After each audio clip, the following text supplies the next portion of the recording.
Today we're in Liberty, Indiana, which is the birthplace of Major General Ambrose Burnside. And as we all know, he is the namesake for sideburns, because he had some awesome ones. So he was born here in Liberty on May 23rd, 1824. He attended Liberty Seminary, but his education was interrupted when his mother died in 1841. He was then apprenticed to a local tailor and eventually became a partner in that business. Burnside obtained an appointment to the United States Military Academy in 1843 through his father's political connections and his own interest in military affairs. He graduated in 1847, 18th out of 47. He was then sent to Veracruz, but arrived after the hostilities and mostly did garrison duty around Mexico City. Later, he was sent to a unit that protected mail routes from Nevada to California, where outside of Las Vegas, in a skirmish with Apaches, he was wounded by an arrow in his neck. While he was a young officer, he was engaged to a young woman from Oxford, Ohio, near Liberty. Her name was Charlotte Moon. It's said she left him at the altar, that when the minister asked if she took him as her husband, she shouted, "No sirree, Bob," and ran out of the church. Later, Moon would become a spy for the Confederacy along with her sister. During the Civil War, Burnside captured both Moon's sisters and their mother and kept them under house arrest for several months, but never charged them. In 1852, he was assigned to Fort Adams in Newport, Rhode Island, where he met and married Mary Richmond Bishop.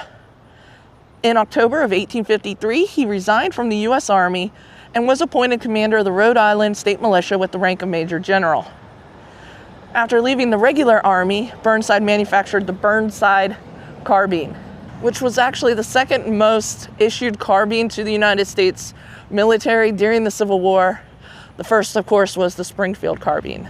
Burnside's company lost the contract to supply the Army after another gunmaker bribed the Secretary of War to break the contract with Burnside. Due to having lost a congressional race and destruction of his factory by fire, he was forced to assign his firearm patents to others and went west in search of employment. He became treasurer of the Illinois Central Railroad, where he worked for, and became friendly with George B. McClellan, and also became familiar with a corporate lawyer by the name of Abraham Lincoln. At the outbreak of the Civil War, Burnside was a colonel in the Rhode Island militia.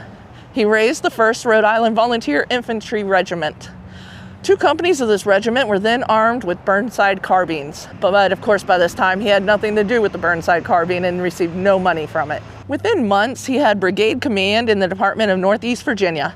He commanded the brigade at the First Battle of Bull Run and temporarily took over division command when Brigadier General David Hunter was wounded. His 90-day regiment was mustered out of service on August 2nd, and he was promoted to Brigadier General of Volunteers on August 6th, and was assigned to train provisional brigades in the Army of the Potomac. Burnside commanded the North Carolina Expeditionary Force from September 1861 until July 1862. 3 brigades assembled in Annapolis, Maryland, which formed the nucleus for his future 9th Corps. He conducted a successful amphibious campaign that closed more than 80% of the North Carolina seacoast to Confederate shipping for the remainder of the war. It's said while he was on one of the ships with the amphibious attacks, he literally lashed himself to one of the masts. Burnside was promoted to Major General of Volunteers on March 18, 1862, in recognition of his successes at the battles of Roanoke Island and New Bern, which were the first significant Union victories in the Eastern Theater. And in July, his forces were transported to Virginia and became the 9th Corps of the Army of the Potomac. Burnside was offered command of the Army of the Potomac following McClellan's failure in the Peninsula Campaign. He refused this offer due to loyalty to McClellan, but he also understood his own lack of military experience and detached part of his corps in support of Major General John Pope's Army of Virginia in the Northern Virginia campaign. Burnside was given command of the right wing of the Army of the Potomac, the 1st Corps, and his own 9th Corps at the start of the Maryland campaign. But at Antietam, McClellan, who was in charge again, separated the 2 corps, placing them at opposite ends of the Union battle line and returning Burnside to command of just the 9th Corps. Burnside refused to give up his authority and acted as though the Corps commander was first Major General Jesse Reno and then Brigadier General Jacob D. Cox, funneling orders through them to the Corps. This cumbersome arrangement contributed to his slowness in attacking and crossing what is now called Burnside's Bridge. Burnside did not perform an adequate reconnaissance of the area, and he did not take advantage of several easy fording sites out of range of the enemy. So his troops were forced into repeated assaults across the narrow bridge, which was dominated by Confederate sharpshooters on the high ground. The 9th Corps eventually broke through, but the delay allowed Major General A.P. Hill's Confederate division to come up from Harper's Ferry and repulse the Union breakthrough. McClellan refused Burnside's request for reinforcements, and the battle ended in a stalemate. After McClellan failed to pursue Robert E. Lee's retreat from Antietam, Lincoln ordered McClellan's removal on November 5, 1862, and selected Burnside to replace him on November 7, 1862. Burnside reluctantly obeyed this order. This was the 3rd time he was selected. Part of the reason he accepted this time was the courier told him if he didn't accept it, it would go to Major General Joseph Hooker, whom Burnside disliked, but also Burnside knew his own limitations. He knew he wouldn't be competent, but he knew Hooker would be even more incompetent. Also, fun fact about Hooker, sex workers are not called Hooker because of him. They actually probably received that nickname by about 1840s, maybe even as early as the 1830s. However, as a play on his name and that he was very lax about the rules for camp followers, so he had a large contingent of camp followers, that area where they would camp near his men became known as Hooker's Division. President Lincoln then pressured Burnside to take aggressive action and approved his plan on November 14th to capture the Confederate capital at Richmond, Virginia. This plan led to a humiliating and costly defeat for the Union at the Battle of Fredericksburg on December 13th. His advance upon Fredericksburg was rapid, but the attack was delayed when the engineers were slow to marshal pontoon bridges for crossing the Rappahannock River, as well as his own reluctance to deploy portions of his army across fording points. This allowed Lee to concentrate along Marye's Heights and easily repulse the Union attacks. Assaults south of town were also mismanaged, which were supposed to be the main avenue of attack, and initial Union breakthroughs were unsupported. Burnside was upset by the failure of his plan and by the enormous casualties of his repeated futile frontal assaults, and declared that he would personally lead an assault by the 9th Corps. His Corps commanders talked him out of it, but relations were strained between the general and his subordinates. He accepted full blame and offered to retire from the U.S. Army, but was refused.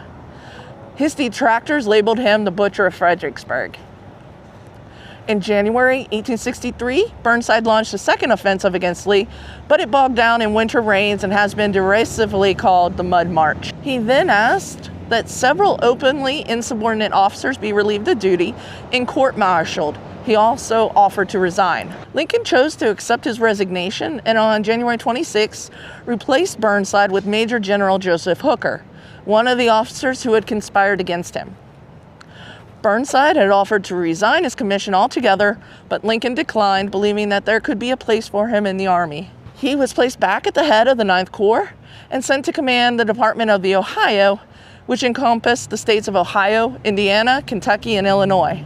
Lincoln reasoned that Burnside could not get himself into too much trouble there.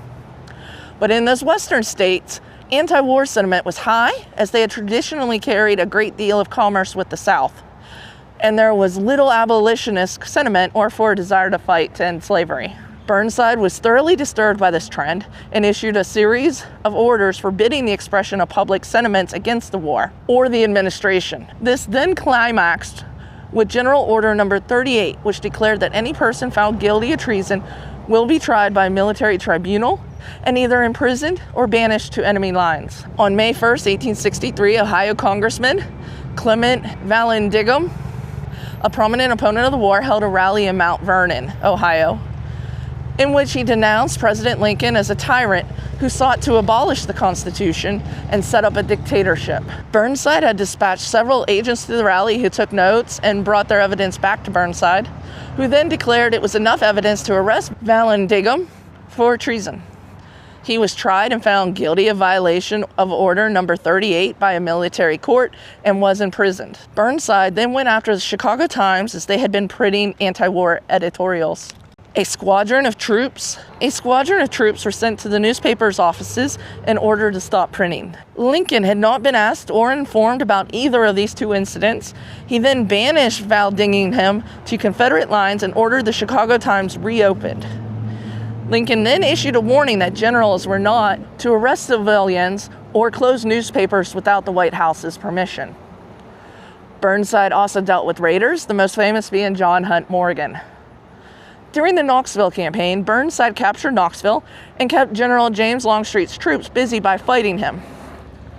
He stopped Longstreet from joining up with General Braxton Bragg's troops, and that aided Major General Ulysses S. Grant's victory at Chattanooga. Burnside was then ordered to take the 9th Corps back to the Eastern Theater. At the Wilderness and Spotsylvania Courthouse, he attacked piecemeal and appeared reluctant to commit his troops to the costly frontal assaults that characterized those battles. He then went to the siege of Petersburg. Burnside agreed to a plan suggested by a regiment of coal miners in his corps, the 48th Pennsylvania. They would dig a mine under a fort and ignite explosives to achieve a surprise breakthrough. Because of interference from Major General George Meade, Burnside was ordered, only hours before the attack, not to use his division of specialty trained black troops and used untrained white troops. He had the division chosen by lots to see which one would be the untrained. Brigadier General James Ledley's division was chosen.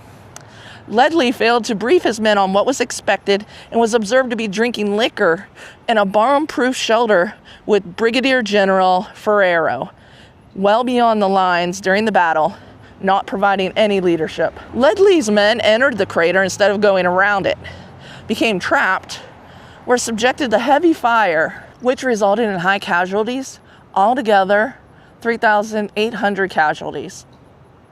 This resulted in Burnside being relieved of command on August 14, 1864, and sent on extended leave by Grant. A court of inquiry later placed the blame for the defeat on Burnside, Ledley, and Ferrero. In December, Burnside met with Lincoln and Grant.